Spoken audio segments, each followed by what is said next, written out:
Nah kalau IHSG 10.000 itu kira-kira pertumbuhan ekonomi berapa itu? Memang Kalau harus di atas 5%. di atas 5%. Iya, di atas 5%. Kalau hitung-hitungan kita pas, bahkan dalam 2 tahun mungkin bisa di atas 6% sih. Ingat ya kan, kalau GDP naik itu konsumsi harus naik, investasi harus naik, government spending harus naik, ekspor harus lebih gede daripada impor. Yang mau dilakukan Purbaya kan dorong government spending. Memang government spending itu harus dikucurin, harus. Sistem kita yang selama ini sangat konyol ini, cuma 3 bulan terakhir baru dikucurin. Orang udah kelelep gitu, udah habis gitu kan. Udah megap-megap. Aneh banget. Kayak nggak ada perencanaan gitu loh. Dalam 1 tahun ada 3, bukan cuma 1 kuartal loh. Dalam 1 tahun ada 4 kuartal. Orang harus hidup loh selama 3 kuartal di depan ini. Bukan 1 kuartal di akhir doang yang lo turunin gitu loh. Jangan ngaco. Tapi kan bertahun-tahun kayak aneh banget sih negara kita ini kan. Ya itu yang mau dia rubah, government spending. Jadi kalau itu bisa lebih meratakan, pertumbuhan ekonomi kita bisa lebih konsisten, jadi lebih terukur. Nah orang kalau udah megap-megap baru dikasih makanan, hidup lagi. Tapi kapan dia bisa keker kayak Aderai gitu ya, kalau nggak konsisten tiap kuartal itu turun terus, bisa biar sehat lah. Terus investasi jadi juga lebih menarik. Kenapa investasi jadi lebih menarik? Karena kalau government nggak spend, orang ngapain buka hotel baru? Iya dong. Siapa yang mau isi kamar kita gitu kan? Orang siapa mau buka pabrik baru, buka jalan, buka jembatan, buka restoran, beli mesin baru gitu. Orang nggak bakal mau jadi invest. Sama yang benar-benar harus ditekan sih ekspor sih kalau menurut saya. Kalau konsumsi pasti naik lah, dengan 200 triliun itu konsumsi naik. Jadi pertumbuhan ekonomi semua bagus. Tinggal ekspor nih. Ekspor yang benar-benar pemerintah harus galakan, dan ini konsekuensinya pemerintah harus berani melakukan deregulasi. Deregulasi maksimum. Semua yang menghambat peraturan ekspor berantas. Pangkas semua. Termasuk ormas. Kan konyol, kayak kemarin kita lihat BYD mau investasi bikin pabrik listrik triliunan di Subang, gagal. Kira-kira ada orang demo-demo, kan konyol banget. Chandra Asri Petrokimia mau buka di Tangerang, triliunan juga. Gagal karena ada ormas pengusaha minta duit, gue dong dapat menang proyeknya. Ya kali, lu harus ikut tender lah. Namanya perusahaan kan yang paling efisien yang menang. Iya, bukan yang paling semangat malak yang menang, kan enggak dong, yang paling efisien yang menang. Nah ini kan harus diberantas. Ya bisa apa enggak? Itu saya jadi pertanyaan. Gitu. Tapi memang pemerintah udah harus berani pro eksportir, harus berani. Contohnya paling gampang adalah kita sejauh ini selalu pro UMKM. Padahal penciptaan lapangan kerjanya mungkin kelihatannya banyak. Tapi apa bayar pajak? Contoh martabak pinggir jalan, apa iya karyawannya dibayar UMR? Gua yakin dibawa UMR. Kalau di bawah UMR gimana cara dia lapor pajak? Nggak bisa. Jadi memang kita butuh industri besar. Kalau semua orang bikin toko seblak, siapa yang belanja seblaknya? Iya dong, ya buruh pabrik, investor besar. Jadi investor besar, orientasi ekspor, permudah, kasih fasilitas kredit. Sekarang kita nggak kompetitif. Bunga buat ekspor ya, kalau di Cina itu nggak nyampe 2%. Kalau bisnis kita orientasi ekspor, bunga itu di bawah 2% di Cina. Plus lagi dapat cashback dari pemerintah. Dihitung berapa kontainer. Lu kirim 3 kontainer, lu dapat cashback ya setara 35 juta. Kalau lu 10 kontainer, cashback lu gua kasih lagi dari pemerintah. Jadi benar-benar di-encourage buat ekspor. Nah itu kita untung kalau kita di sana, karena kita dapat devisa. Dapat lagi peluru negara. Kalau mau intervensi rupiah melemah atau mau menguat, dia punya peluru gitu loh. Cuma kan lagi-lagi ya, suku bunga ekspor segala macem nggak ada gunanya kalau BI juga nggak inline. Gue nggak peduli mau lu bisnis narkoba kek, mau lu bisnis impor kek, ekspor kek. Kalau gue bilang 4%, 6%, 10% terserah gue. Kan jadi nggak inline gitu loh. Aneh. BI lah. Jadi BI adalah kunci dong. BI adalah kunci. Tapi sampai detik ini nggak pernah didemo.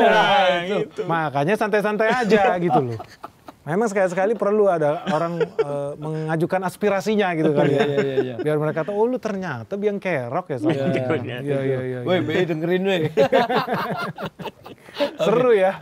Seru. Mas, kira-kira dalam ke depan ini kan, ini Pak Purbaya memang entah karena baru ya, orang dengan sekian periode itu menterinya itu aja, terus ada sosok baru, atau memang Pak Purbaya ini madhabnya atau apalah strateginya diterima gitu ya. Saya bukan ahli ke situ. Tapi peran saya adalah gaya-gaya beliau ini kan memang agak cowboy gitu ya, tapi menurut saya sih agak ada yang berbeda lah. Kita lihat enak ketika tadi di DPR gitu ya, dan ngebaca selama ini kan ketika penyampaian APBN itu selalu tegang gitu kan. Dia tadi kan ada jok-jok, samperin gitu, itu kan asik gitu loh ini. Nah tapi bukan itu yang mau saya tanya. Menurut Mas Benik sebagai yang sudah sehari-hari ada di bergelut dengan investasi, ekonomi, makro dan sebagainya. Kira-kira ada gebrakan apa lagi dalam waktu dekat dari Woi, Pak Purbaya? masa gua ini lu nanya bocoran, gimana caranya kita bisa tahu? Nah, siapa tahu namanya ini sudah menganalisis kayaknya akan kesini-sini setelah 200 triliun ya barangkali. Kalau yang kita lihat ya, dan ini memang harus dilakukan pemerintah, itu penurunan suku bunga. Itu satu, itu wajib tuh turun terus. Yang kedua, yang udah pasti ini nggak ada negosiasi sih. Memang pemerintah itu bakal harus, menurut saya pribadi ya, pajak itu harus diturunin. Ini butuh nyali nih buat nurunin pajak. Karena percuma ya, misalkan kita mau bikin pajak itu 12% PPN misalkan, atau pajak penghasilan mau dinaikin lagi. Begitu kita setor, nih gini, kita setor nih, semua orang di sini bayar pajak. Kita setor ke pemerintah. Pemerintah bisa nggak spending itu wisely? Faktanya kan enggak. Malah kena korupsi iya, bocor iya. Terus kalau keluar akhir tahun gitu, nggak efisien ya. Akhirnya spending yang nggak jelas, bongkar pasang trotoar gitu kalau di daerah. Setahun 2000 kali bongkar pasang trotoar, nggak jelas. Jadi the worst investor in the world itu government. Oke. Kita disuruh patungan cuy, 10% ya nyetor ya ke negara ya, 10%. Taruh. Negara nggak bisa ngapa-ngapain, nggak becus. Menurut saya, dan ini udah berulang kali dibilang sama Charlie Munger, ini mitranya Warren Buffett. Dia bilang sebetulnya bisa jadi ibu rumah tangga itu investor yang lebih wise. Negara dikasih duit 10% dari kita semua, dia nggak becus kelola itu. Apapun negaranya. Tapi kalau dikasih ibu rumah tangga, duit ini gua tahan dulu lah, soalnya 3 bulan lagi mau bayar uang sekolah anak. Duit ini gua tahan dulu lah, soalnya nanti mau beli susu. Atau duit ini gua harus spending nih, mau beli vitamin anak lagi sakit atau apa. Ibu rumah tangga itu lebih tahu duit itu buat apa. So kalau ditanya, jauh lebih bagus duitnya itu disetor ke negara yang nggak bisa ngapa-ngapain juga. Dan dump spending ujung-ujungnya. Kenapa nggak dibiarin di rumah tangga? Jadi duit berputar di bawah. Bayangin kurangin 1%. Kali berapa ribu rumah tangga di Indonesia ini. Peredaran uangnya pasti jadi lebih hidup di bawah. Pasti dia spending. Mungkin di hari ini mau beli permen kah, beli gado-gado kah, beli popok kah, beli obat kah. Kali berapa ratus juta ibu rumah tangga di Indonesia. Ekonomi itu hidup. So next yang harus dilakukan sama Purbaya, either dia motong pajak atau naikin PTKP. PTKP PPh 21 itu orang-orang yang nggak bayar pajak menurut gua sekarang udah kekecilan sih. Sekarang itu minimal 10 juta lah. Jadi teman-teman yang harusnya gajinya di bawah 10 juta itu menurut gua nggak usah bayar pajak lah. Lu pun bayar pajak gak ada gunanya juga sebetulnya. Negara juga nggak ngerti gimana cara puterin itu. Udah ujung-ujungnya dia tabung di Bank Indonesia kan Gitu doang. gitu iya. Ya udahlah kasih aja lah. Teman-teman ini yang paling tahu. Punya gaji 10 juta, 10% kan sejuta misalkan. Udah biarlah mereka yang lebih tahu mereka spending kemana. Pasti mereka spend, pasti ekonomi lebih hidup. 1 juta yang mereka tadinya setorin ke negara ya. 1 juta, kalau kali 100 juta orang, gila udah berapa ratus triliun. Setiap bulan muter 100 triliun. Wih, ekonomi efeknya gede banget. Itu. Kalau yang ini, yang Pak Purbaya itu juga, apa sih kemarin yang protes cukai ya? Cukai rokok ya kalau nggak salah ya? Cukai. Yang ketinggian jadi biang kerok ekonomi juga tuh. Yang fair on lo gitu. 57%. Iya. Cukai rokok kan gitu kan. Abang ngerokok ya? Saya enggak. Ngerokok nggak? Saya ngerokok. Oh ngerokok ya? Tapi pertanyaan saya adalah, emang segitu signifikan ya untuk mempengaruhi ini ya? Kalau kita lihat data sih malah ketika cukai dinaikkan, kalau kita bandingkan sama 5 tahun lalu, naik sih pendapatan cukai negara. Jadi ketika cukai dinaikkan ya cukai naik juga. Cuman ini jadi redistribusi ekonomi. Kalau zaman dulu yang untung itu adalah oligarki rokok. Sekarang adalah jagoan-jagoan rokok ilegal yang berkolaborasi dengan aparat penegak hukum. Bener. Gitu kan. Jadi kita sih lihatnya ini adalah redistribusi ekonomi. Jadi muncul orang-orang kaya baru nih di Kediri nih. Tingkat kelurahan, tingkat kecamatan, tingkat desa. Itu redistribusi ekonomi melalui rokok ilegal. Apakah kita setuju dengan itu? Tidak. Gitu loh. Itu tidak. Tapi satu yang dicatat, di sini gua berseberangan dengan Purbaya. Di sini gua nggak setuju dengan Purbaya. Kalau dia mau nurunin cukai rokok, gua sangat tidak setuju. Menurut gua cukai rokok harus dinaikkan. Bahkan bukan cuma sama ya, tapi harus dinaikkan lagi, dinaikkan terus. Kenapa? Karena salah satu kebocoran anggaran di Indonesia bukan cuma soal korupsi, tapi pengeluaran buat BPJS Kesehatan. Kan harus diukur BPJS Kesehatan. Kita minus ratusan triliun buat penyakit-penyakit yang ada hubungan dengan rokok. Penyakit paru-paru, jantung, tumor, stroke. Itu semua berhubungan dengan rokok gitu loh. Lu harus hitung berapa ratus triliun kerugian negara di situ. Kalau seandainya itu dicoret, penghematannya kan bisa dipakai buat tempat lain gitu loh. apakah worth it gitu kalau seandainya cukai itu dihilangkan. Nah, argumentasi orang-orang pecinta asap rokok yang cita-citanya mati muda, mereka selalu bilang adalah kami ini apa? ini penyumbang negara. Penyumbang negara ya. Orang-orang itu kan selalu bilang perusahaan-perusahaan besar itu pahlawan, patriot gitu kan. Apa iya patriot? Bukan mereka yang bayar cukai. Yang bayar cukai itu Pak Lukman. Iya. Bukan perusahaan rokok. Nggak ada perusahaan rokok jadi pahlawan. Yang bayar itu kan rakyat, yang ngisep, coy, merokok. Jadi nggak ada ceritanya perusahaan rokok itu pahlawan negara, itu salah. Yang kedua, melindungi ekonomi lokal karena petani-petani. Enggak. Faktanya impor tembakau di Indonesia hari ini udah lebih dari 900 juta dolar setiap tahun. Naik. Tahun lalu itu 800, tahun lalunya lagi 700. Jadi konsisten naik terus. Terus kalau dibilang tembakau, kasihan petani tembakau, enggak. Hari ini petani tembakau di Indonesia jerit-jerit, harga tembakau jatuh terus. Ya gampang aja lah, harga gula makin mahal apa makin rendah hari ini. Apa yang bikin petani gula jerit-jerit? Apa yang bikin petani bawang jerit-jerit? Karena keran impor. Dibuka iya kan? terus. Iya, di Lampung kemarin demo besar karena serapan singkong. Betul. Harga singkong jatuh ke titik terendah. Kenapa? Bukan karena tiba-tiba panen raya, enggak. Karena ada orang yang impor gitu loh. Terus pertanyaannya juga sama, kenapa tembakau banyak orang jerit-jerit? Iya karena harganya jatuh. Kenapa harganya jatuh? Karena impor. Jadi dibilang ini pahlawan nasional, kagak. Sambil minum dulu. Minum dulu. Siap. Haus. Tapi ya itu serunya, harus dilihat. Jadi artinya kan kalau seandainya kita meringankan cukai dihilangin misalkan jadi 0%, seolah-olah ekonomi bakal hidup. Enggak, kebocoran devisa makin banyak. Makin banyak tembakau yang diimpor dari luar negeri. Kita beli pun pakai dolar. Kan nggak masuk akal gitu. Rupiah kita gadaikan rupiah kita, tukar ke dolar, dolarnya buat beli racun. Aneh banget gitu loh. Terus kita juga kalau orangnya sakit habis makan racun kita juga yang harus bayarin. Aneh banget gitu loh. Ya nggak logis, di situ gue nggak setuju sama Purbaya. Jadi gue bukan buzzer Purbaya ya. Kalau bener ya kita bilang bener. Kalau menurut kita nggak pas ya. Jadi nggak semuanya setuju ini. Enggak. Tapi dari fokusnya pokoknya BI harus kasih KPI.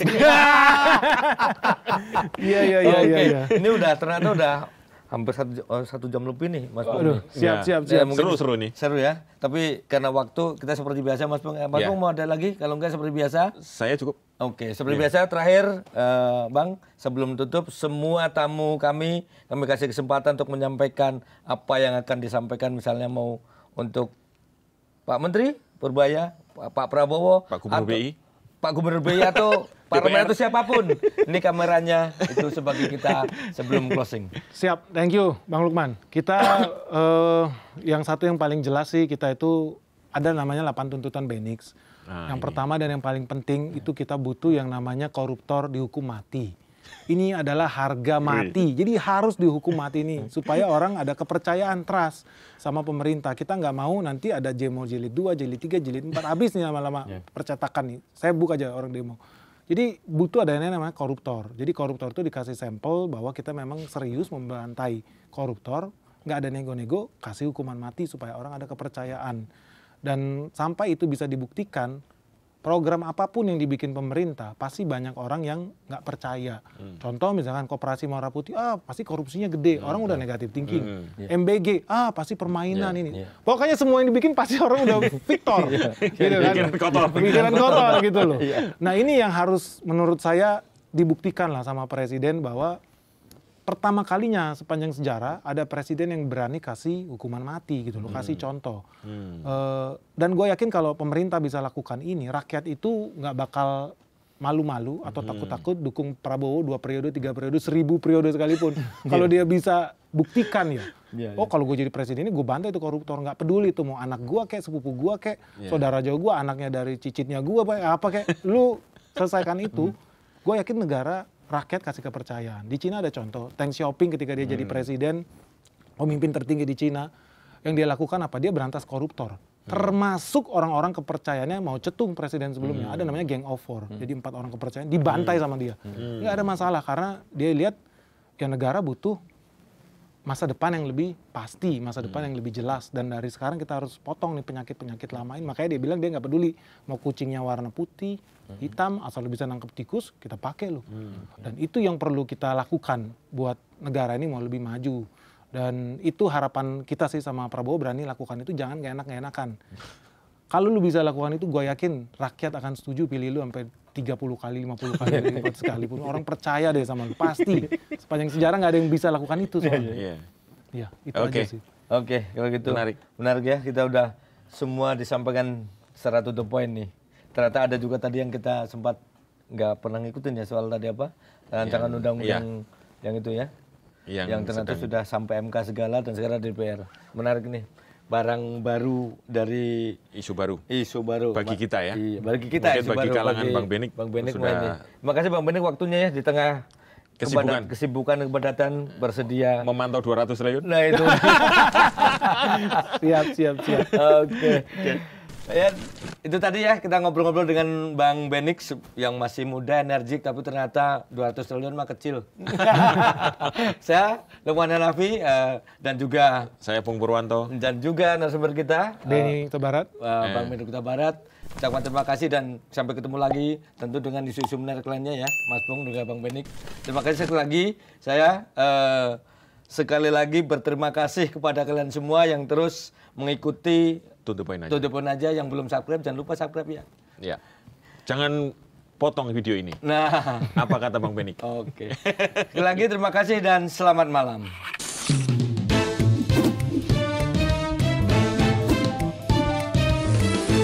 To the point aja.